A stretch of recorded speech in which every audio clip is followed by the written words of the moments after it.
You exams में linear combination या linear span के क्वेश्चंस एक डेफिनेटली पूछा जाता है और वो न्यूमेरिकल टाइप का। तो आपके पास है कि आपके पास ये एक पॉलिनोमियल दिया हुआ है, आपको चेक करना है कि क्या आप इसको लीनियर कॉम्बिनेशन के टर्म्स में लिख सकते हो इस पॉलिनोमियल को।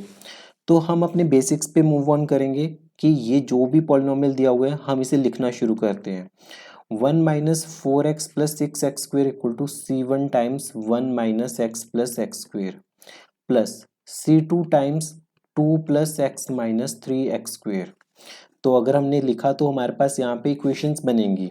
तो सबसे पहले constant term C1 plus 2C2, फिर आपके पास आएगा minus C1 plus C2 x, फिर आपके पास आएगा C1 minus 3C2 x square.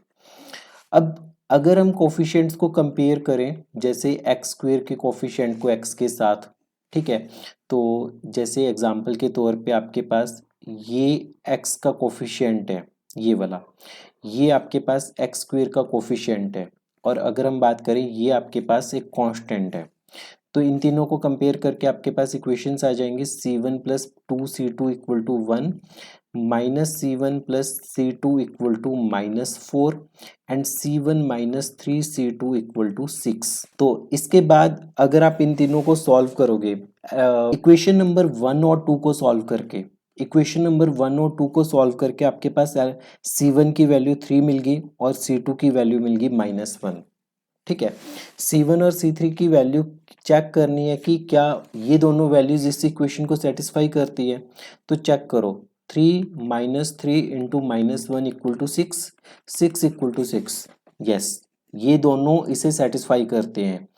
मतलब आपके पास C1 और C2 सुटेबली मिल गया आपको कि आप इस वेक्टर को इनके लीनियर कॉम्बिनेशन में लिख सकते हो। अगर ये इसे ना सेटिस्फाई करते तब आपके पास इसका सोल्यूशन ना होता। तो ये था छोटा सा क्वेश्चन जो कि PU 2015 एग्जाम में आया हुआ है, और ये ऑलरेडी 2010 में भी आया हुआ है, 2010 में भी आया हुआ है। सो ऐसे क्वेश्चंस को आपको बिल्कुल नहीं छोड़ना। मिलते हैं अगली वीडियो में कुछ और क्वेश्चंस के साथ। तब तक पढ़ते रहिए, प्रैक्टिस करते रहिए।